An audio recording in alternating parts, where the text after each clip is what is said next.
I never thought my eyes, once a source of terror, would become the most beautiful part of her. But the moment she was born, I realized she inherited not just my fears, but all of me. 58 bell through the night Hendrix POV. Thunder cracks, rain pours against the window panes, and my scream overpowers them all. The pain is just way too much to handle. Cedric holds my hand, and I squeeze it as my teeth clench. I'm not even allowed to push yet. I'm only at 𝐿𝐢𝐬𝐻 massive dilation, and I have to get to a 10 before I can squeeze this child out of me. It's not even possible to have an epidural. They don't do that in the lichen world, so the doctor he recent trained on it. And she doesn't know how my body will react with a supernatural baby, so I'm stuck doing natural birth. It hurts so bad. I might die. I'm blinded by the agony. I never imagined it would be this bad. The pain is unbearable. The ache is 1 times more intense than any period cramp I've ever experienced. I didn't know the human body could feel this much pain. 𝐊𝐤𝐳𝐷 𝐂𝐲𝐻𝐿, heartfelt thanks for your unfailing 𝐂𝐲𝐳 enthusiasm. 𝐊𝐤𝐳𝐷 𝐂𝐲𝐻𝐿, heartfelt thanks for your unfailing 𝐂𝐲𝐳 enthusiasm. You're doing great. It's going to be okay. Baby, just breathe. Cedric stands anxiously at my side, and I love him all the more for it. I can tell 𝐿𝐢𝐳𝐷 is at a loss for words. He doesn't know what to do, and neither do I. I have to go through more of this. I'm going to die. I groan as another contraction kicks in, my massive stomach hardening as the muscles tighten. It's like my belly has become a boulder with how hard the skin and flesh contracts around my uterus. Sweat licks my body. Cedric's oversized T-shirt that I wear sticks to my skin. I'm gonna die. I pant, bleary-eyed as I whirl my head around, looking for Dr. Melbourne between my legs. She smiles kindly, putting a hand on my knee from where she sits at the end of the bed. Hang in there. You're doing amazing. It's weird having her house, but I couldn't exactly be moved in the middle of the night while I was already having contractions every 4 minutes. My labor's going fast. Way faster than I thought. Apparently the pain I was feeling earlier when I was with Kiefer were contractions. I didn't know, but if I did I would have called Cedric. I've had all sorts of pain while pregnant. I just assumed that it was nothing. Clearly I was wrong. As soon as my water broke, Cedric went into absolute beast mode. Cheers, the stable one here. 𝐿𝐤𝐳𝐷 𝐂𝐲𝐻𝐿, heartfelt thanks for your unfailing 𝐂𝐲𝐳 enthusiasm. He called Dr. Melbourne immediately and told her to come as soon as possible, and then called his beta, having Savannah take Kiefer to her house. I can only imagine how terrifying it would be for him to wake up when he hears me screaming in pain. It would be traumatic. Oh shit. I gasped. Another roll of pain attacking me. My mate's eyes widened in shock. 𝐿𝐤𝐳𝐷 never heard me curse before. I don't think I've ever cursed before. It's warranted now. 𝐊𝐤𝐳𝐷 𝐂𝐲𝐻𝐿, heartfelt thanks for your unfailing 𝐂𝐲𝐳 enthusiasm. What's wrong with her? Is this normal? Cedric demands. Angry but panicked, Dr. Melbourne drops her sweet attitude when she looks at Cedric. Just a human having an accelerated pregnancy. Her labor is going to be difficult. I told you that. And, in case you missed it, childbirth is not a walk in the park. I laugh at her saucy words before moaning in agony as another fresh contraction attacks me when I'm least expecting it. My sounds of pain are overshadowed by Cedric's growling as his hand tightens on mine. His red eyes glow in the dim room, the rain pouring in the background adding to the already hectic night. It's almost midnight. Are you sure that there's nothing we can do? He demands, and Melbourne narrows her eyes at him. I know nothing about epidurals, and I don't have one to give her anyway. You'll have to learn before your next kid, or else you might tear my head off. I might tear your head off right now. He grumbles. I wince, closing my eyes and trying not to bear down as the pain becomes too much. The urge to push is growing. I try to breathe, but I'm having trouble. The rain continues to pour outside, and it seems fitting as another streak of lightning splits the sky. When the pain peaks, my body convulses, trying to escape the overwhelming sensation of sheer torture. Speaking of torture, Cedric looks like 𝐊𝐢𝐳𝐲 in quite a lot of pain as well. His black eyebrows are scrunched up in worry. What can I do? Baby, how can I help? He begs, holding my hand in both of his and bringing it to his lips, pressing a kiss to my sweaty fingers. I can't, sweat dripping down my forehead and down my cheek. I think of all my favorite things, desperate for any sort of distraction when it suddenly hits me. Music. Did get my iPod. I've heard that it's good to have music going while you're delivering your baby. That has to be true for someone like me, right? Cedric goes to do what I asked as another contraction grips me. I can't move. Can hardly think. It's too much. I try to recede into my mind, trying to get away from the hell that I'm in. I can't retreat. Can't hide from it. I try to do breathing exercises. Try to picture my baby's face after all this is over. It will be so worth it. None of it does me any good. I just want this to end.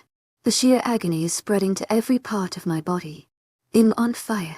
I'm positive that I'm dying. That's when the music starts, and I close my eyes as my mate comes back to my side. He plugged my iPod into a speaker, and now the room is filled with one of my favorite playlists. The song blends with the rain perfectly. I breathe slowly, listening to the lyrics and letting them spread over me like butter. There's been so many times when music has saved me. So many moments where it has helped me in times of need. Like when my dad left, or when my mom would smoke a whole pack of cigarettes in one sitting. When I miss Cedric, even when I was bullied in school. But this takes the cake. It's soothing, distracting. I ease out of the contraction, breathing in through my nose and out through my mouth in an O shape.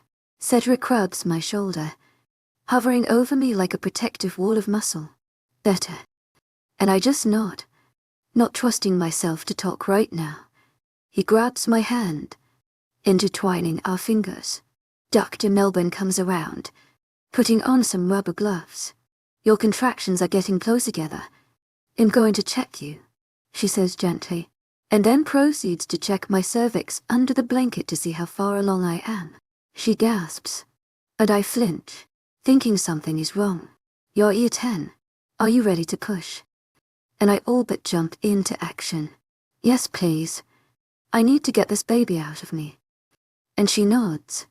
One thing leads to another, and suddenly the blanket is torn away, and Cedric cleaves my side, going down the bed to hold my ankles, my feet planted on his shoulders so I have something to push against. Dr. Melbourne is crouched in front of him, looking at me expectantly from between my parted thighs.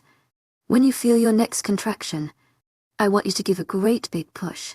To my agent extraordinaire, Madeleine Nelben, heartfelt thanks for your unfailing patience, enthusiasm. And I bite my lip, nodding my head as I feel the pain climbing my spine. I'm ready for this, ready for it to be over after all this time. I feel like I've been pregnant for eternity, but this delivery feels like twice that. The contraction comes on full swing, and I yell as I push with all my might. It hurts so bad. I push again, holding my breath. I push against Cedric's bulky shoulders, and he doesn't move an inch. Good. Good. You got it. Try again. To my agent extraordinaire, Madeleine Nelben, heartfelt thanks for your unfailing patience, enthusiasm. I nod, not looking at her. She counts down from 10 at a slow pace, trying to get a longer push. Cedric murmurs encouraging words, watching the whole thing from a much different perspective. I don't envy him. I'm sure it looks like a mess down there. It feels like an eternity. Tons of contractions and pushing later, and the pup is not out. Not even close. Another contraction ends, and I collapse on the bed. My legs would have fallen with me too if it weren't for the fact that Cedric is holding my ankles tight in his big hands. All that work for nothing. It's been almost an hour of pushing, and no baby in my arms to show for it. Hendrix, you have to keep trying. The baby is almost here. You're so close, Melbourne insists, and I glance up at her, breathing heavy from the exertion of this endless cycle. I shake my head, looking up at Cedric who sits behind her. I hate to disappoint him. I really do. Maybe if his mate had been a lichen, he wouldn't have to go through this. I can't do it. Tears spring into my eyes like the rain coming down outside. This is completely impossible. There's no way it will happen. This baby is never coming out. Baby, look at me. I blink up at Cedric, sniffling all the while. His red eyes aren't wavering, his handsome face calm but also stressed. You can do this. I know you can do this. You never give up. I've never seen someone as determined as you. You are strong. Goddess, Hendrix, you are so strong. You got through this pregnancy, carried this baby for almost 6 months of hell. And you never complained. Never wished for it to be easier. I know you can do this. Baby, you're the only one who can. I stare at Cedric in shock, seeing the steady set of his jaw, and the love so stern in his eyes. His words give me courage. I listen hard for the song currently playing on my playlist. It's a Fleetwood Mac song, and a good one. I guess it's time to do this thing for real. One baby, coming right up. Another excruciating contraction comes on, and I clench my teeth, focusing on my body as I dig my heels into Cedric's shoulders. I push with everything I have in me. Every ounce of strength left in my body goes into the push. The power congregates in my lower half, and I scream in agony as I feel the head of the baby coming out. Thunder booms in the sky, filling the room with a flash of light. I take a break for one gasping breath. Then I push again, and the baby slides right out of me. I scream at the same time as a newborn's wail slices through the room. I sob as I go completely limp, my body finally relaxing as the realization dawns on me. I did it. I pushed a living thing into this world. Me, I did that. Cedric gasps, and I look forward desperately, wanting to get a glimpse of my child as my legs slide down my mate's hard body. I cheers, staring at her baby overdrive. Melbourne's shoulder as she goes to work wiping the infant down. His eyes are filled with awe. I want to see my baby. Where's my baby? I beg. And that's when Cedric looks up at me, tears in his eyes. 𝐊𝐤𝐳, so beautiful. 𝐊𝐤𝐳 perfect. Baby. 𝐊𝐿𝐼𝐴𝐻𝐿 𝐵𝐴𝐿 heartfelt thanks for your unfading patience, enthusiasm. I have a baby girl. I smile, another sob breaking free of my chest as my heart seems to triple in size.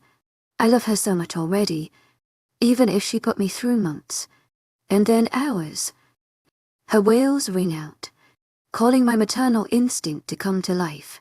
I watch Cedric cut the umbilical cord carefully, finally getting a glimpse of my squealing baby as Dr. Melbourne wraps her up in a blanket and hands her to Cedric.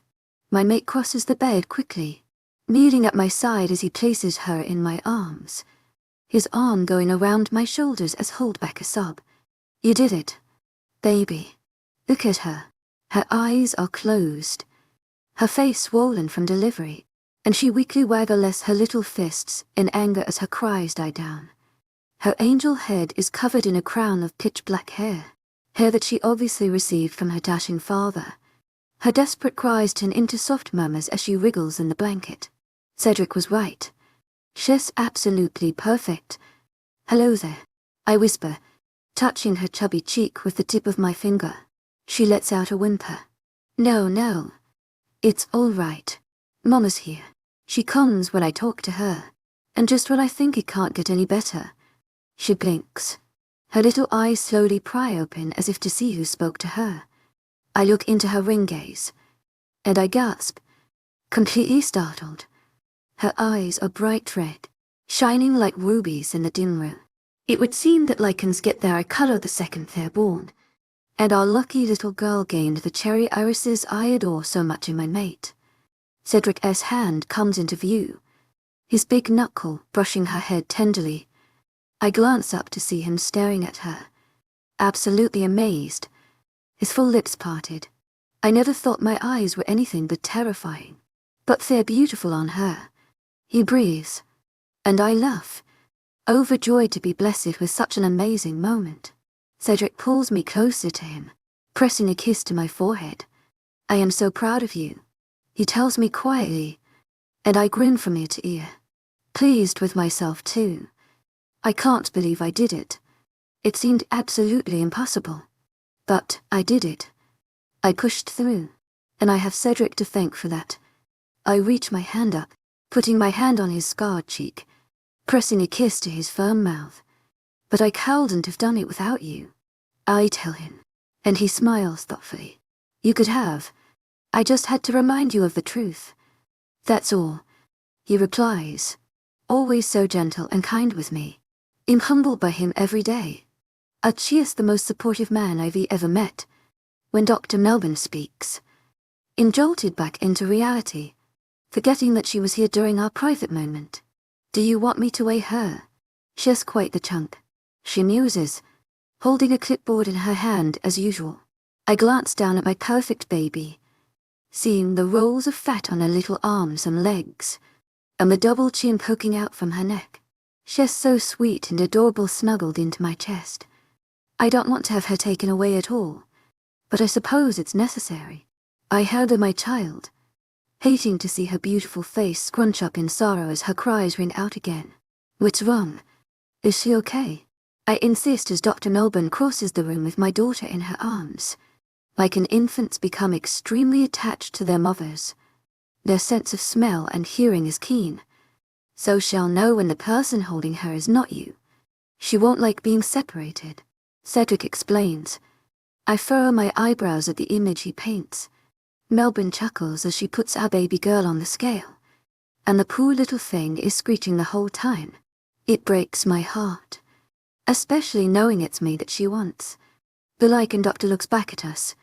Yeah, she won't like being held by anyone else. Prepare to never put your baby down. No, it's going to be fun these next few months, she explains. Then the scale beeps. She turns and laughs again when she sees the numbers reflecting back at her in the dark room. 10 pounds. My jaw drops. I felt every bit of that weight on the way out. Holy cow. Before I can blink, my baby is back in my arms where she belongs. Her crying immediately stops. It's almost like magic, and she blinks a few times through the dimmings. Her eyes glow, and I can't stop smiling down at her. Cedric and I stay silent as Melbourne helps me deliver the placenta, a much less painful process than the labor. Then she leaves, saying she'll let us have some moments alone before she comes back to check up on the baby and I to make sure everyone is healthy. My eyes remain solely fixed on the precious child that Cedric and I created. She's wrapped in a soft bundle, seeming so tiny despite her above-average size. I can't stop myself from looking at her, running my fingers over her feather-soft hair. I realize that she has a lot of hair, a big hunk of black locks that curls slightly around her ears. What should we name her? Cedric's voice is like gravel, the only thing to be heard other than the soft music that continues to play in the background, and the rain that splatters against the side of our house. I think of my music, and my brain goes straight for it as always. I remember the song that was playing the moment my daughter was brought into the world. Rhiannon by Fleetwood Mac. I can't think of anything more fitting. Rhiannon. It's the first song she ever heard. And look up at Cedric, but we'll call her Rain for short, because she was born in the middle of a thunderstorm. Cedric is silent, looking at me without expression. I gulp, feeling suddenly insecure. I mean, if you don't like it, we can choose something better. I just thought. My mate cuts me off. It's perfect. I love it. And my heart squeezes. I can't look away from her for too long, my gaze flying back to my little love lying peacefully in my arms, already fast asleep. Rain it is then. 59 shrillest highs and lowest lows. Cedric POV. I don't leave Hendrix's side. Not for a single second. I can't. I'm too haunted by what happened last night. Hendrix and Rain both sleep soundly in my big bed. Melbourne comes in from time to time to check up on them, but I can't seem to relax. There's an itch in my spine that won't go away. A pang in my brain that flickers to life whenever I remember the delivery. Maybe I should have researched child delivery more, because I had no idea what was coming, and I was not prepared for it. I'm scared. There was blood. There was so much blood. The bone-chilling fear that something was wrong still clings to me. I thought at certain moments that Hendrix was going to die, that I would lose her. What if something is still wrong and we just don't know it? Rain is so small. What if she stops breathing? What if I hold her on? What if Hendrix has complications afterward because of her frail human body? It all keeps me anxious, and I pace the room, only stopping to check on my girls. Both are out like a light after the ordeal they went through. I put a hand on Hendrix's shoulder, gently rubbing it. I can't even begin to understand what she did. She pushed through despite her pain. Goddess, her pain. I thought it was never going to end. Seeing her in that pain, it made me want to tear the walls down. She's so strong, so much stronger than anyone, any lichen, would give her credit for. I could never do what she did. When she thought she couldn't do it, she simply kept going. Even after the point of exhaustion, it's nothing if not admirable. I press a kiss to her temple, and then I look down at my daughter. I'm surprised to see that the little pup is awake, and she's staring up at me with eyes that mirror my own. She already looks like me, and I don't know if I should be proud or scared by that. I never considered the fact that my child might inherit my 𝐾𝐜𝐬𝐧. It just makes me remember all the fear I raised even as a young child, and all of the rumors and stories of my violence that spread like wildfire through the kingdom. But with Rain, I don't see eyes of horror stories and bloodthirsty demons. I just see a precious little girl. The eyes of my little girl. The eyes of a princess. I try not to get choked up as I reach for her in the tiny bundle of blankets. It's easy to hold her this way. I have more to hold on to. I'm terrified of holding her by herself. She's so delicate, and my hands are so big. Gently laying her in the cradle of my elbow, I look down into her incredibly small face and smile at her. Her lips are large and full, like her mother's, and her little button nose resembles Hendrix too. But everything else is from me. Though lichen pups prefer their mothers, they also will sometimes tolerate their fathers. To my agent extraordinaire, Madeleine Milburn, heartfelt thanks for your unfailing 𝐾𝐜𝐬𝐧. Most of Hendrix's scent is my own after I marked her. It's how other lichens know that she's mine. Rain blinks, trying to focus through the afternoon light and failing. Even lichen babies can't see perfectly at birth, but it only takes a few months before they can see better than any human. I put a finger to her cheek, gently brushing the chubby face that already brings me so much joy. When she feels my touch, she wiggles her head to the side, her mouth opening and twisting to seek out sustenance. She latches onto my finger, sucking surprisingly hard, until she realizes that my fingertip isn't a nipple. When no milk comes out, her face crunches up. I try to hush her, but she responds by letting out a wail.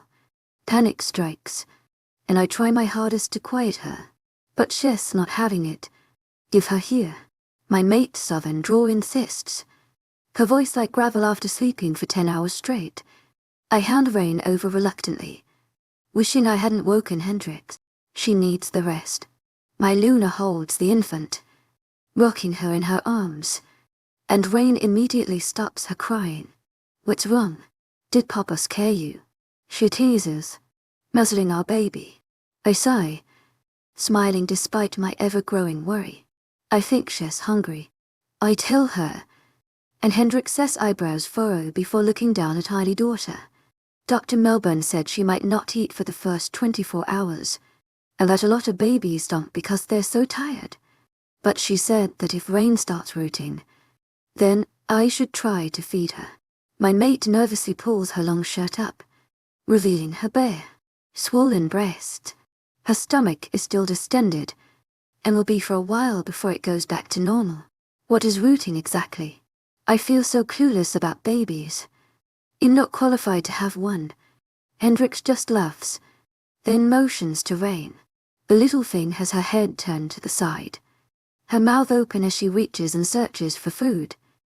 Babies do it when they're hungry, she explains, then brings the baby to her breast. Trying to feed her, it's a lot more difficult than I thought. It's supposed to be natural, but poor Rain is crying as Hendrix tries to help her along. It's a few minutes of struggle, and then suddenly Rain latches on and starts eating with a vengeance. Hendrix gasps, pride shining in her dark eyes. There you go. You got it, she murmurs, lovingly stroking the baby's cheek as the newborn sucks less as she leans back into the bed. Rain eats for several minutes, and then her little red eyes flutter closed, and she falls onto her mother's breast with a satisfied sigh. Goddess, she's so adorable. Hendrix covers herself, and then proceeds to put Rain on her shoulder, patting her back gently through the little pink nightgown the infant wears, confused at what she's doing. And then I hear the tiniest burp leave my daughter's lips. I've never thought burps were cute until now. How do you know so much about this? I feel like I'm completely clueless, I admit, sitting on the bed beside her as she proceeds to rock the baby into a deep sleep. She looks so natural with a child in her arms, like she was made for it. It's not because she's a woman, or because she can't fight, but because she looks like she enjoys it. I've done some research. There's still a lot that I don't know, especially with the lichen element. I wish someone would write a book to expect when you're expecting a lichen pup as a human mother. But alas, there's none. She jokes, and I chuckle, idly fiddling with the baby's black hair. In all seriousness, I think we should just take it one day at a time. There's no need to stress. We can figure it out together, Hendrix explains, and I nod. There's no other way to do it. I have doubts that every person who's had a child was an expert. We're interrupted by a knock at the door. I turn my head, smelling Savannah and Kiefer waiting to be invited in. I knew this would come. I've actually been looking forward to it. Our son and daughter are going to meet for the first time. Come in, Savannah appears, opening the door and shutting it as Kiefer bolts for the bed, all too excited to get a glimpse of his new little sibling. My beta stands on the sidelines, smiling softly. I lift the pup onto the bed, placing him by his mother. He practically bounces up and down when he sees the bundle of joy in her arms. Be careful there, buddy. Don't wake your sister, I instruct, and he nods, but continues to move forward to sit down beside Hendrix anyway. He puts a hand out gently, poking Rain's very squishy cheek. This is Rain, your new little sister, Hendrix explains, watching Kiefer while she bites her lip. He stays quiet for a second, looking at the baby with a silent thoughtfulness. I've never seen anything as perfect as my small family together. It's amazing, and I'm in awe. It's as if it's meant to be this way, like everything in my life has been leading up to this. She's so cute. To my 𝐊𝐢𝐳𝐷𝐞𝐿, 𝐿𝐢𝐳, heartfelt thanks for your unfailing patience and enthusiasm, he murmurs, and his eyes won't leave her. Hendrix's lip wobbles. She's close to crying. It seems she's still emotional, but I don't blame her. It's a tender moment. Can I hold her? He wonders, and I'm reluctant to let it happen.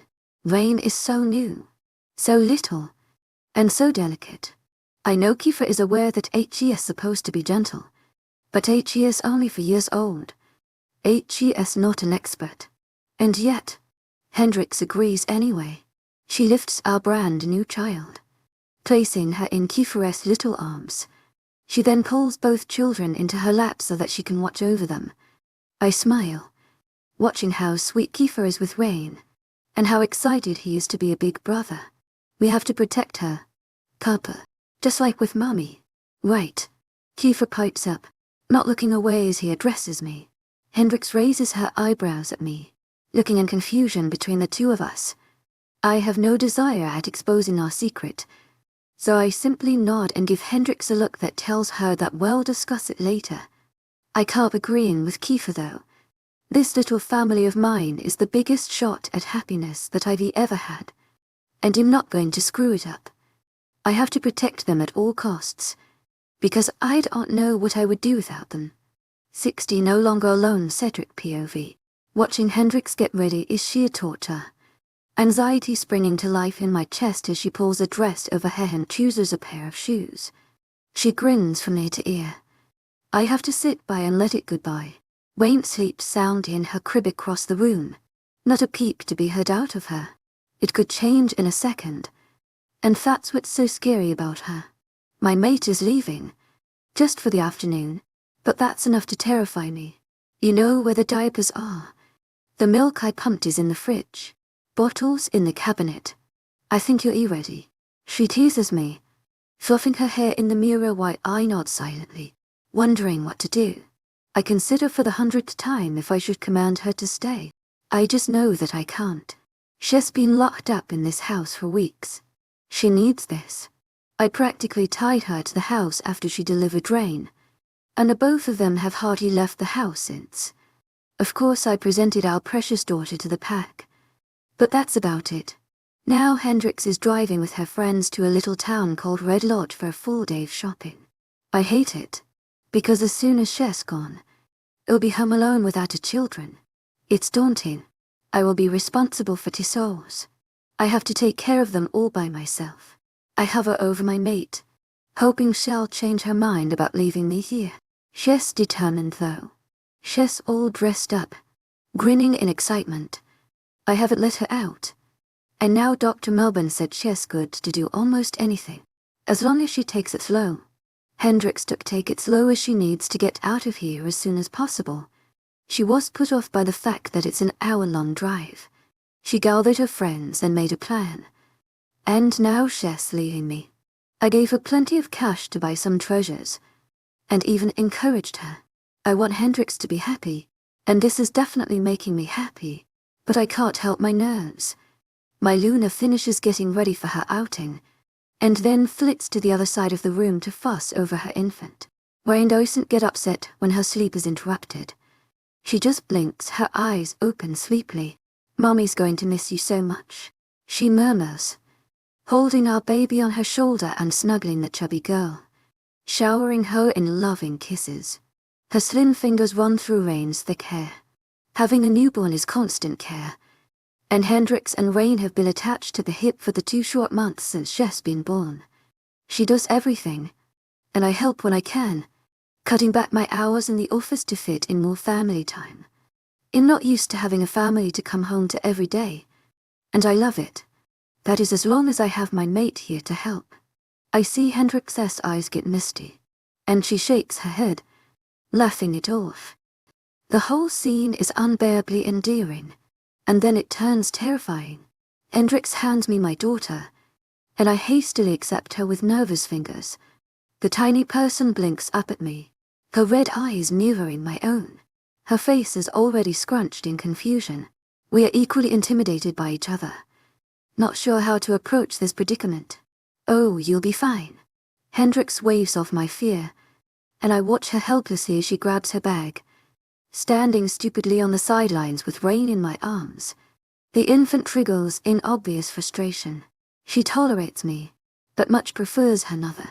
I follow Hendrix out into the hallway, and right as we leave our room, Kiefer drifts from his own room, his eyes tired as he rubs at them. He holds a teddy bear in one hand, gripping it tightly by the leg. He gives Hendrix and I a questioning glance. Where are you going? To my agent extraordinaire, 𝐿𝐴𝐺𝐿. Heartfelt thanks for your unfailing patience, enthusiasm. He murmurs, and she smiles at him, bending down to her knees to see him eye to eye. Mommy's going shopping, but I won't be gone too long. Papa's going to watch after you and baby girl. You'll have so much fun. Trust me, she tells him with way too much confidence. He raises an eyebrow at me dubiously. I try to smile at him reassuringly. Kiefer doesn't complain, which is a miracle. Maybe I'll have at least one behaved child today. I glance down nervously at Rain, walking my mate out the door. Hendrik supplies us each with a new round of kisses and hugs before disappearing into Savannah's Suburban in the driveway. The vehicle is packed with females. My beta gives me a grin and a little salute before pulling out of the driveway and taking away the mother of my children with her. I stand on the porch for a while, staring at the road that they took. I don't know how long I've been standing here for, but am jolted out of my hazy state by a little hand tugging on my pants. I look down to see Kiefer staring at me with determination. "Kata, I'm hungry," he grumbles, his little raspy voice filling my heart. I put a hand on top of his shaggy head. Maybe this won't be so bad after all. I bring the kids into the kitchen, rummaging through the pantry and wishing I had helped through this. Ezra is watching his own children while his mate joins the shopping trip, and our YK hasn't left his house since his son was born a few weeks ago. I haven't even heard from him very much, so I'm alone. Well, so to speak. Kiefer climbs on the counter, which Hendrix despises. She's convinced that 𝐿𝐤𝐧𝐠 is going to fall and hurt himself. I always roll my eyes at that. 𝐿𝐤𝐧𝐠. She needs to learn that 𝐿𝐤𝐧𝐠 is indestructible, not made of glass. I pour Kiefer a bowl of cereal with Rain laying in one arm as her big brother begs me for pancakes. Hendrix has been spoiling him. I would give in. That is if I even knew how to make pancakes. You would think with how old I am, I would know how to cook everything on planet Earth. Apparently I've been too busy with other things. Despite his disappointment in not being able to have his breakfast of choice, Kiefer eats his cereal with no complaints. I gently rock my daughter, who seems to be dozing off, her eyelids getting droopy as she stares up at me. Kiefer and I both watch her while she falls asleep, adoring every moment as she grows and discovers the world. It's amazing to watch every little thing that she does. I'm enamored with her. When I think of how dangerous this world is, I want to protect Kiefer and little Rain from it at all costs. I stare down at the chubby infant in my arms who is completely oblivious to any danger. She has no clue how at risk she was when I was across the country, when it was just her and Hendrix, how close I came to losing them. Without my mate, I wouldn't have this family. I wouldn't have Kiefer. I wouldn't have Rain. I wouldn't have my queen. Hendrix came too close to death, and I won't let it happen again. My thoughts are interrupted when a shrill cry slices through the air. I startle, noticing Rain's very upset, scrunched up face. She's not happy, and she's making it known. Her mouth is open as she gasps for air, wiggling and straining against my hold on her. Despite my panic, I'm quick to act, placing the baby in a Moses-style basket in the living room. I check to see if she's hungry, putting a warm bottle in her mouth, but she won't take it. Rain's gums bite down angrily on the nipple, before spitting it out and screeching even louder. I hear Kiefer giggle behind me, completely at ease. I wonder if she's so used to Hendrix feeding her from her boobs, or maybe her diaper is dirty. I've changed her diaper plenty of times, so I lift up her little dress from the hem to check if she needs a change. Rain's short, chunky legs kick around as she screams. Her diaper is clean, and dry as can be. She's not hungry, and she's not in need of a change, but she's still wailing. I can feel my face growing red as nerves take hold of me. Should I call Hendrix? What if she doesn't stop crying? What if something's wrong with her? I immediately pick her up at the thought, looking her over for any external injuries or signs of hurt.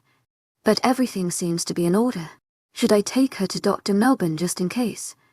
I turn to go to the door when Kiefer steps in front of me, a pink pacifier in his hand. She likes her binky. Mommy says it helps her to sleep.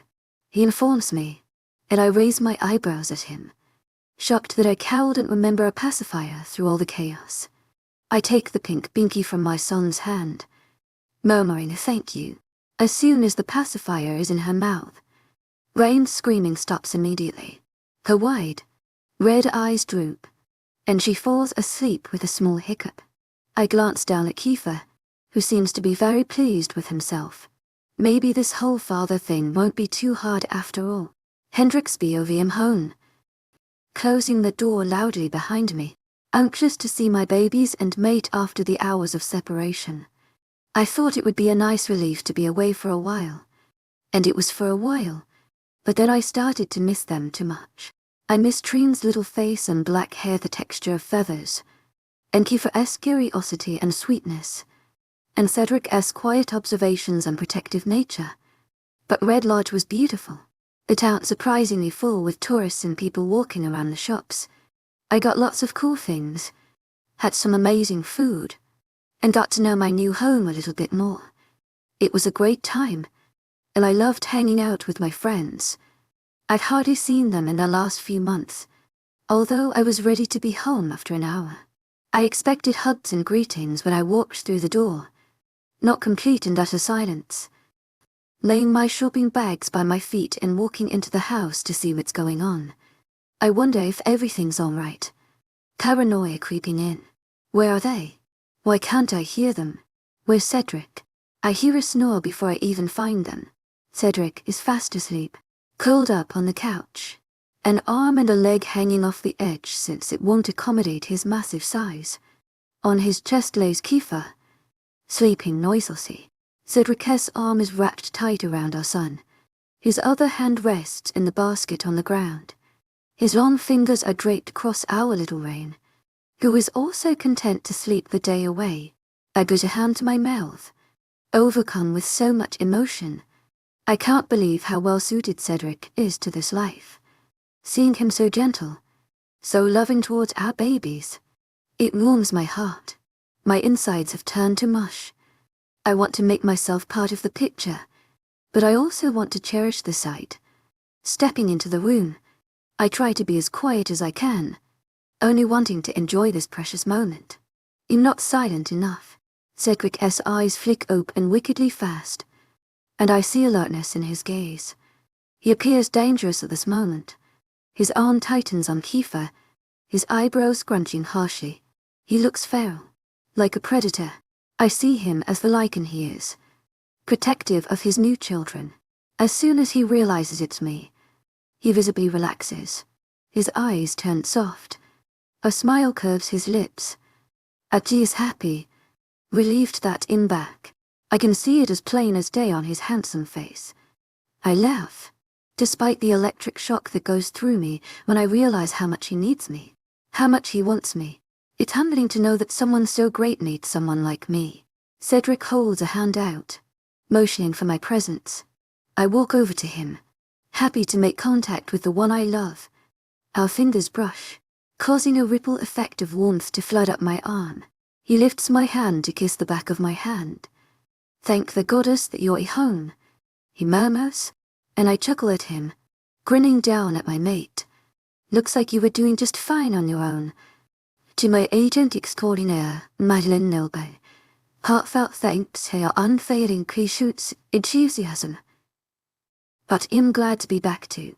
There's no place I would rather be. 61 jumper cable lips, Cedric POV. I never imagined I would ever be attending a playdate, and I don't exactly know what I was expecting. Kiefer immediately jumps into playing, not even bothering to ask what to do. Excited to start the fun as Felix and Daniel welcome him with shouts. They pull out toys and start chasing each other through the yard with no hesitation. It's amusing. Gimme, gimme, 𝐾𝐿𝐼𝐻 commands from my side, holding out hands to take Rain from me. I'm reluctant to just hand her over, feeling suddenly protective. Glancing at my Gamma who stands firmly behind his mate with a frown. He doesn't exactly look thrilled. I almost laugh. She's been waiting for a chance to hold her. He explains, scratching the back of his head. I'm afraid she's going to get some ideas. If you know what I mean. The kleptomaniac werewolf girl carefully takes my daughter, placing the infant in the crook of her elbow and grinning down at her with a huge smile. Rain wraps a tiny fist around 𝐾𝐿𝐼𝐻 finger and gurgles up at the stranger.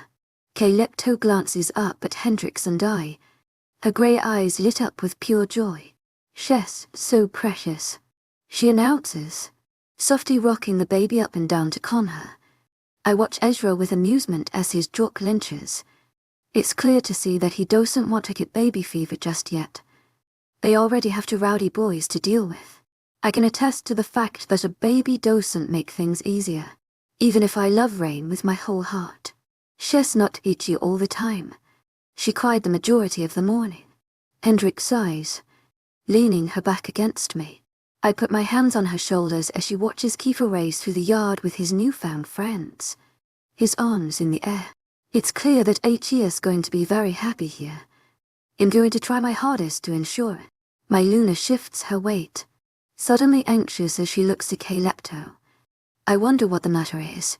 Maybe she's not comfortable handing her baby off. I open my mouth to ask, but I'm interrupted by a knock at the door. 𝐾𝐿𝐷 perks up, looking to the foyer inside. That must be 𝐿𝐲. He brought Opal over to play too, she says, carrying Rain away as she goes to answer the door and invite her new guests in. I use the opportunity to lean down and murmur in Hendrik's ear. What's wrong, baby? I wonder, always on guard of her fragile emotions. I'm so in tune with her mood changes that I'm an expert now. Something is off, and I don't know what it is. I try not to freak out. She reaches up a soft hand and plays with my fingers idly, reassuring me with her little lies. Nothing. I'll tell you later. Her voice is a bit weird off. I kept feeling like something strange is going on here. But I put aside my worry, determined to trust her. I have to remind myself that there is no danger here. I've worked hard to ensure the safety of my mate and children, and I don't need to be constantly vigilant that something will go wrong. As appears on the back porch with us, his adoptive daughter Opal hiding shyly behind his leg. He puts a hand on top of her head, motioning forward towards the backyard. Go play. They're nice. Don't worry. I'll be here, he tells her gently. The little werewolf nods her head obediently, cautiously approaching the yard with her hands twisted in her shirt. She's around 7 or so, and she has hardly spoken in my presence. I feel bad for the poor child. She has suffered so much already. If anything, it only makes her belong here even more. Well, a little screwed up. When she steps into the grass, I watch as Kiefer stops in his tracks by her presence. Daniel and Felix don't question his abrupt halt. They just keep on sprinting along without him, happy as can be, with a new gleam in his face. Our son walks over slowly to Opal, his lime-green eyes wide as he approaches her. She stops too. She watches him carefully. Now they're both just staring at each other, only a few feet away from each other. How odd. My son simply smiles at her, waving a friendly hand. Kiefer starts talking to her, looking to brave and forward for how much shorter he is than her. My name is Kiefer. Do you want to play? He offers eagerly, and Opal doesn't hesitate to reply. She's almost eager to speak now. In Opal, she pushes her hair short back and smiles with a rueful laugh. What are you playing? Kiefer erupts into an elaborate explanation when Hendrik suddenly slips free of my hands, making a break for it. I watch her in curiosity when she rushes to 𝐾𝐿𝐷's side. She tries her best to be quiet and discreet when she asks her something, but she doesn't know just how good my hearing really is. I hear every word. The whispering doesn't help hide a thing. You'll watch them. You're sure this is okay? My mate wonders, her voice on edge and slightly urgent. My hackles raise, and I drop closer.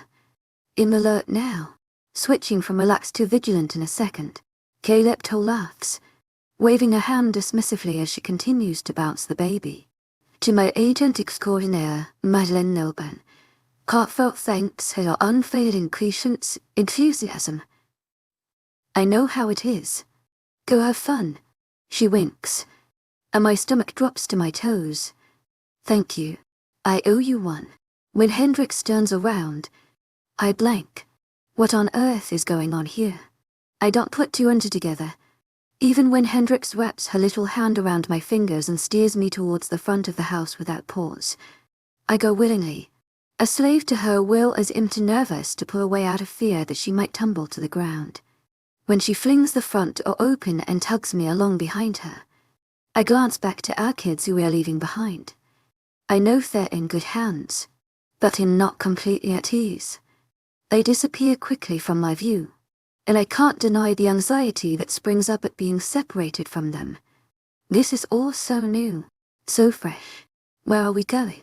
I almost demand. Too impatient to wait for an answer. I almost gasp when Hendrik turns around to grin at me mischievously. I've seen her grin like that before, but that was when we spent the night together. Oh, now I understand the hurried nature of her getaway while she practically drags me across the park. My pulse quickens. Glancing around, I make sure that no one is the wiser when I bend to pick Hendrix up in one fell swoop. She laughs when I haul her to my chest, gripping her slight weight tightly as I pick up the pace. I'm thankful that no one is outside right now, and that I have such a cheeky mate that looks for ways to surprise me every day. I can't believe how lucky I am. I thought Dr. Melbourne said we had to wait a while. My voice strained with a raspines that gives away my arousal. Hendrix's face turns pink, but she smiles nevertheless, just content to swing her legs and wrap her arms around my neck. She gave me the go-ahead yesterday, said I'm good to go. It took longer than normal due to my supernatural delivery, but I'm ready now, she murmurs, and I nearly lose control when she nips at my ear. I've been waiting for this for far too long. I practically remove the door from its hinges when I burst through it. It barely survives the second assault when I slam it shut with a bang that's harsh enough to make the walls shake. I start unbuttoning her dress before I even make it halfway up the stairs. She arches into me, as frantic as I am for what's about to happen. I feel like the animal that I am on the inside with how 𝐊𝐢𝐬𝐲𝐿 when it comes to her. And only her. She brings out this side of me so easily. She simply breathes, and I'm kneeling at her feet in a heap of uncontrolled emotion. This tiny human has become my queen, my whole purpose. She's taken control of my heart. I don't deserve a second of her time, and yet she grants it to me anyway. I'll do whatever it takes to be worthy of her. A gift like this, it deserves to be cherished. I don't plan on taking her for granted. Not now, not ever. Against my own heated desires to toss her and pounce, I delicately lay her on the bed, kissing my way up her neck. I deliberately make her moan out a sigh of sheer delight. I love you, baby. I love you more than you'll ever know. I murmur, pushing my lips to hers as I hover over her, pressing my chest to hers in an effort to keep her here, pinned beneath me. It's almost as if I'm terrified that she'll slip away if I'm not too careful. Hendrik shrinks away for a moment, looking into my eyes with hooded lids. Her big lips are already swollen from my attack. Oh, I think I know. If it's anything close to how I feel about you, then I understand all too well. 𝐊𝐢𝐬𝐲𝐿𝐬 𝐊𝐢𝐬𝐿𝐬. Heartfelt thanks to your unfailing patience, enthusiasm. I love you. And just like that, I'm on her again, taking what's mine and forging what has always been, and will always be, 60 to just like a dream 𝐿𝐢𝐬𝐻𝐿𝐬. I hung, stretching my limbs and feeling every ache and strain in my body, and loving it. I don't know how long I've been asleep, but I'd be willing to bet it's been a few hours. I'm very well rested, and hungry for more. A warm hand palms my arm, running up and down gently, leaving a trail of tiny tingles that I really 𝐖𝐻. I turn my naked body into my man, nuzzling his muscular shoulder with my nose and taking a deep breath in. He smells so good. I want to jump him again already. 𝐊𝐢𝐬𝐻𝐿𝐬 𝐊𝐢𝐬𝐻𝐿𝐬. Heartfelt thanks for your unfailing patience, enthusiasm. Beautiful, or should I say afternoon, he murmurs against my ear, making me shiver. His large fingers trail down to capture my wrist, his hand swallowing half my forearm. Cedric brings my hand to his lips and kisses the back of my hand. I blush. When is �K𝐜 expecting us back? He wonders in a soft voice that contrasts to his deep, raspy voice that I love so much. Well, I left her a bit of milk and a few bottles, and some diapers. Rain should be covered for a while. I told �K𝐜 to call me if she needs anything, though I would say we could get away with staying here until tonight. I inform him, trailing my fingernails down his wide chest. He chuckles. You did prepare, didn't you? He muses, and I don't deny it. I've been preparing for this since I knew that I could enjoy activities like these. I've only had sex with Cedric once before today. As wonderful as it was then, it was under the best circumstances. I still have a pit of guilt in my chest over begging him to sleep with me, especially after finding out about his religious beliefs. That was not right, and I had to correct my mistake. We needed to create fresh, new memories. So I got to ask 𝐾𝐞𝐬𝐩 for some help. She gladly obliged, as it hoped she would. I thought she of all people would understand what I was going through. Her situation isn't too different from mine. 2 kids and hardly any free time. I can only imagine how hard it is to juggle your relationship with your mate and your job as a parent. It was worth it though, sneaking around to surprise him. I hold back a laugh while I remember Cedric's face when he realized what I had in mind. He was elated. In fact, he was elated all the way to the bedroom. We had a fantastic time, and I can't imagine it any better. I love you. And even though I've heard it a few times, I never get tired of hearing it. I love you more, I reply, lifting myself up a bit to press a kiss to his scratchy jaw. Then I rest my head on his right 𝐾𝐸, his chest deflating under my cheek. I don't think you understand how lost I would be without you, baby, Cedric counters, as if my statement of love is nothing in comparison to his. He grabs my hand, entangling our fingers and holding them up to the light. My hands are much smaller than his, delicate in comparison. I hum in thought, wondering just what he means by that. There are so many things I don't understand. You'd be fine without me. I manage, focused on the feel of his touch rather than the words I'm saying. No, I wouldn't. His voice is more gruff than I expect. And I sit up, startled, shifting on the bed. I put my arms underneath me to prop myself up slightly on his chest. Now we're eye to eye, at least for a few seconds. He shifts his dazzling cherry irises from me, and I become irritated. Reaching out, I boldly take his Greek god of a face and turn it to me so I can see him and he can see me. What do you mean?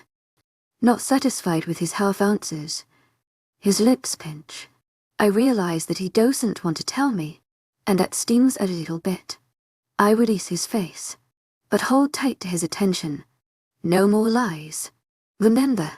Cedric thinks it over, and then he sighs again. It's not an annoyed sigh, but a sigh of resignation.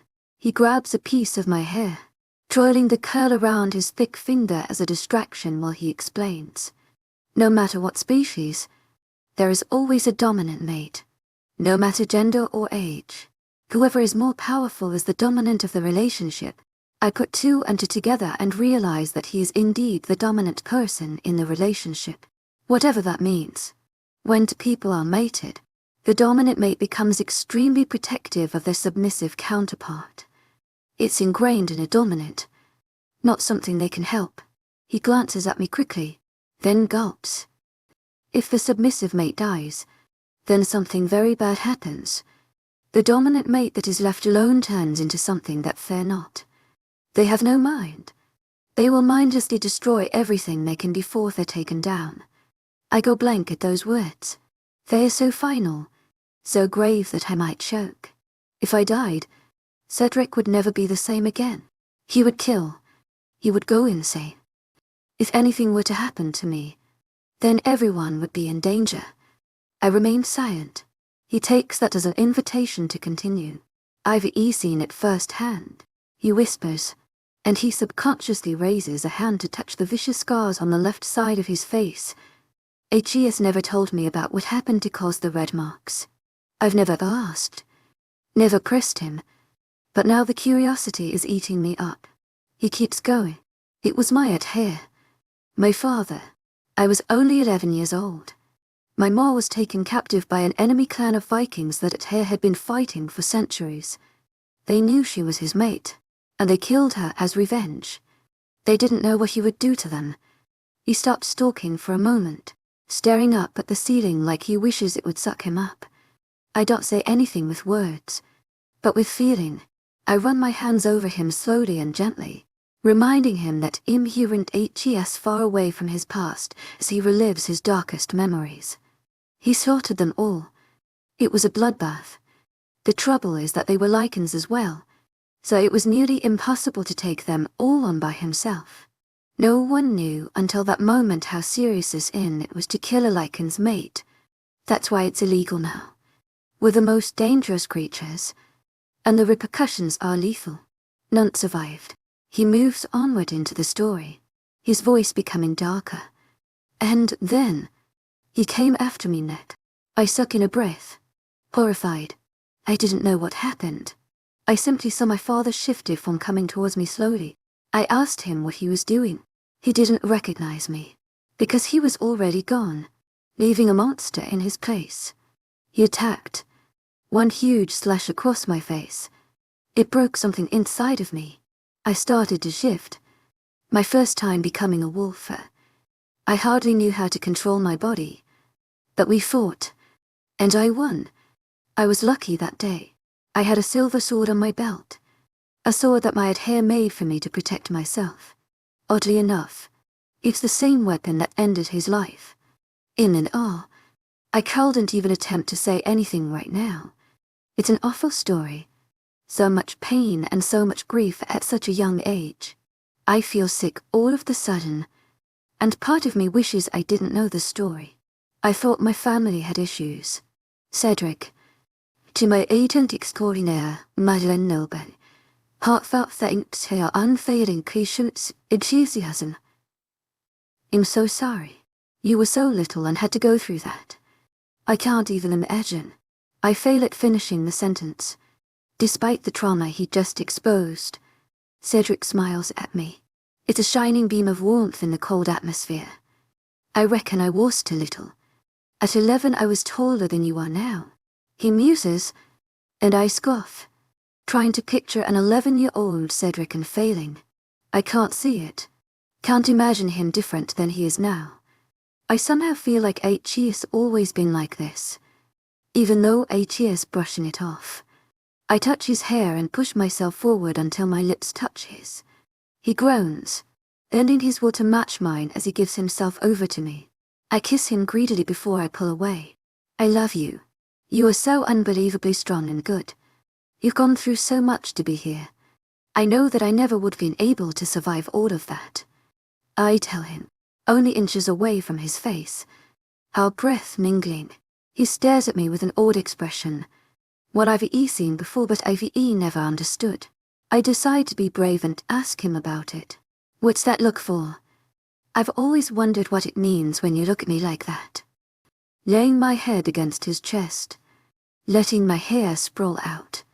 He just smiles softly, taking down into my eyes as he cups my face. I just love you so much. You amaze me every single day. Cedric admits, and I can feel blood rushing into my face. 𝐿𝐢𝐬𝐷𝐞𝐝 is so sweet. When I look at my handsome mate, I don't see the scary man that everyone else does. 𝐿𝐢𝐬𝐷𝐞𝐝 is not what they think. 𝐿𝐢𝐬𝐷𝐞𝐝 is kind, and so strong and empathetic. I would be just as lost without him. What happens if the dominant mate dies? Will I go crazy and try to kill everyone? I can't see myself doing that. But I know I wouldn't be the same. I can't go on without you, I say gingerly, despite the fact that losing Cherry hits me hard. It would be worse than losing my daddy, or my nana, or my best friends. Cedric is my anchor. He holds me here. I can't even entertain a life without him. I lived it for a few months, and it was horrible. But now our love feels more permanent. Maybe it's from the mark he put on my neck, or maybe it's because I fall deeper in love with him every single day. Cedric sobers, pressing his lips together. A muscle in his neck ticks as his body stiffens. You would become depressed, and your body would grow weak. You wouldn't be able to eat or sleep. You would get very sick, and you would die within a week. He relays, his voice shuddering at the near thought. I don't blame him. A �K𝐈 runs down my spine too. What a horrible way to die. The moon goddess that these supernatural beings believe in is not playing around. This relationship really is special. It's unbreakable. When I first heard about the mate bond, I was confused. I thought it meant I had no choice. That some mystical being chose to bind me to someone random and I had no choice. Now I see it all in a different light. None of it was by accident. It's like the goddess knew that two people were made for each other, that they were perfectly compatible in every way possible. She just got the first spark going. I glance up at Cedric, admiring the gift that he's in my life. He gave me a family, a way to start over, a sense of confidence that I've never had before. And just like that, I know that mate bond or not, I would still find myself in love with him regardless. I have to tell him how I feel. He has to know. Do you think that we still would be together if there was no such thing as a mate bond? I wonder, a little scared at what he'll say in response. His red eyes widen and his mouth opens.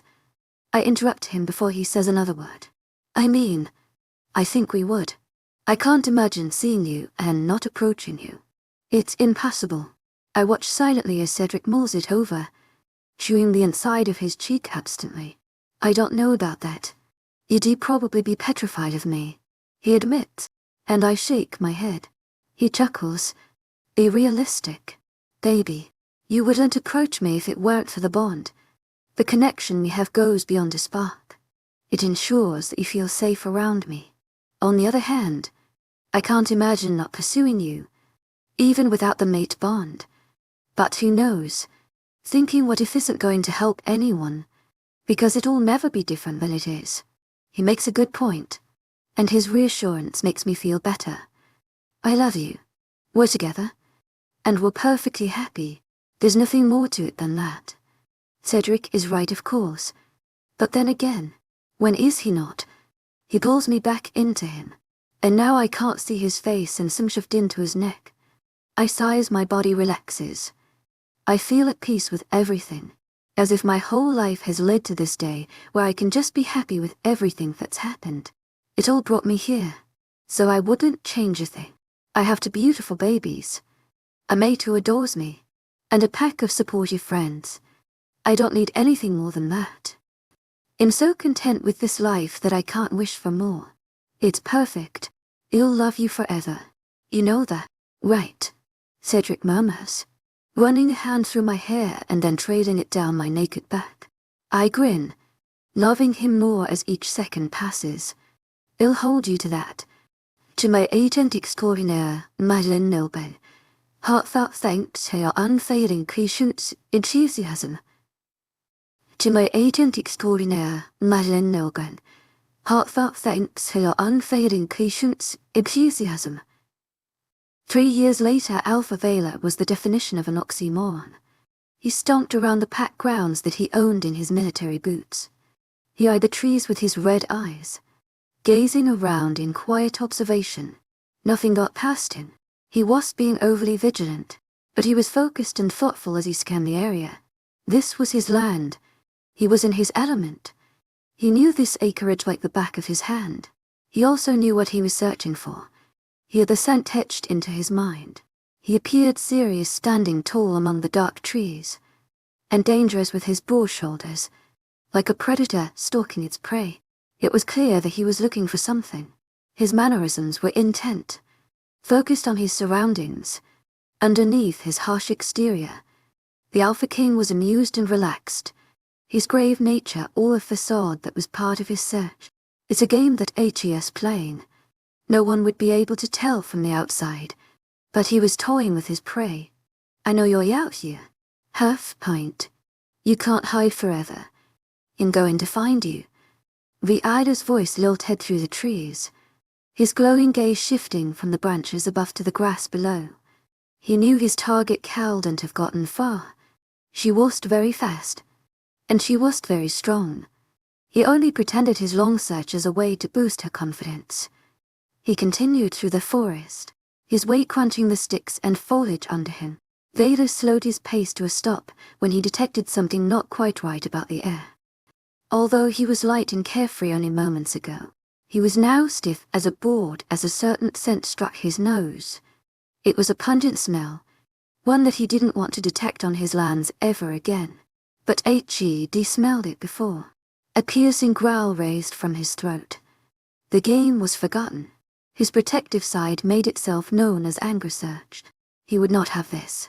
I smell you. No sense in hiding. They were similar words to the ones he uttered earlier, but with new meaning, a new voice. Gone was the soft tone. He was serious this time around. He was surprised in the slightest when the fairy stepped out from around a tree.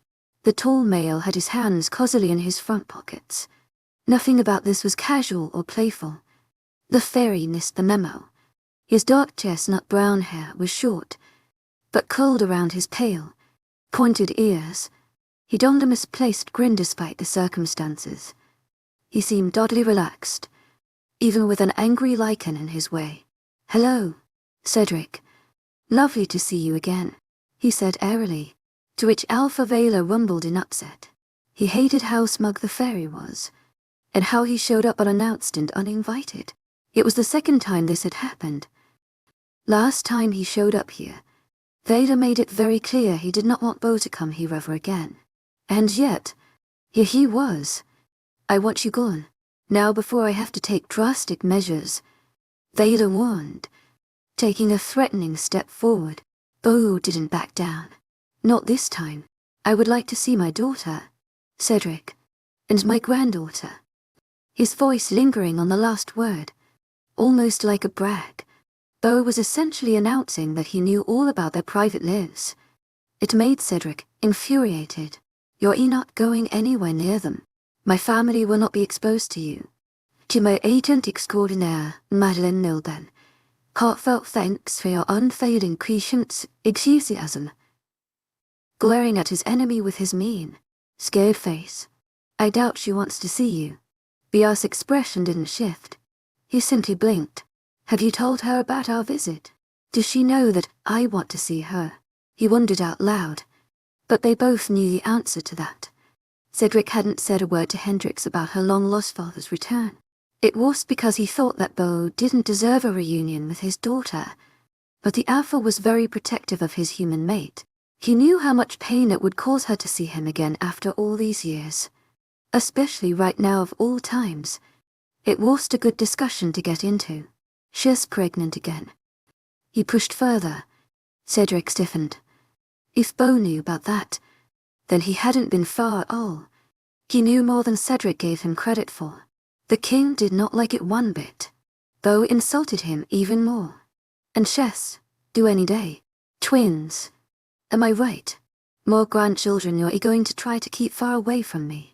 Cedric opened his mouth to bark out a reply when a sweet little voice rang through the woods like a lullaby. Papa, Papa. You didn't find me. I win. I win. Little 𝐴𝐴 skilled through green vines to her father's side.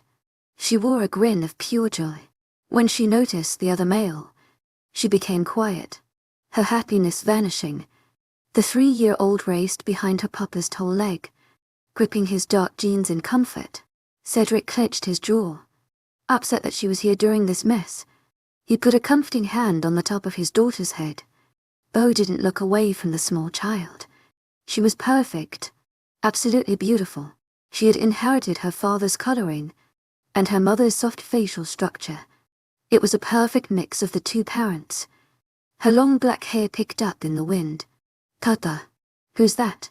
She murmured, her little voice filled with worry. Cedric didn't hesitate to swoop down and lift her into his arms. She tucked her head into his neck as was natural for her when he held her. It's no one. Half pint, he insisted, but Bo was quick to reply in a harsh tone that split the tension. That's all I am. No one. Is that what you're going to keep telling yourself? The fairy demanded, running a frustrated hand over his hair. I want to know them. I respect that this is your pack and your family, but it's my family too. He paused only to observe the child. From her red Mary, Jane shoes that matched her eyes, to her frilly daisy print dress. It was all too familiar to him. She reminds me of Hendrix so much. She was about that age when I left. Rain wriggled in Cedric's hold, clearly uncomfortable being stared at. The protective father turned his enormous body to shield his child. The male didn't deserve to get a glimpse of his grandchild in his mind. He glared at Bo, ready to end the conversation. Well, you're not going to leave her again, or get close enough to hurt my daughter too. You have no business here. He said it slowly, making sure that he understood every word. He wanted this whole thing behind them. Don't come onto my lands again, or we'll have a problem. Alpha Vader started to walk away, his daughter on his hip, ready to return to his heavily pregnant mate. That's when his father-in-law spoke again. It seemed that the fairy was determined to have the last word. I will return, and when I do, I will see my daughter. Make no mistake of that. That was the final straw. Cedric whipped around to give Beau a piece of his mind, but he was met with an empty forest. The wind rustling the pine needles together over his head. The male had disappeared. Vader scoffed, trudging back to his home with a chip on his shoulder. Beau wouldn't be back. He wouldn't get to the Lunar Queen, and he wouldn't get the chance to speak to her. It was a resolve that cemented itself in King's heart, and he didn't plan on changing his mind anytime soon.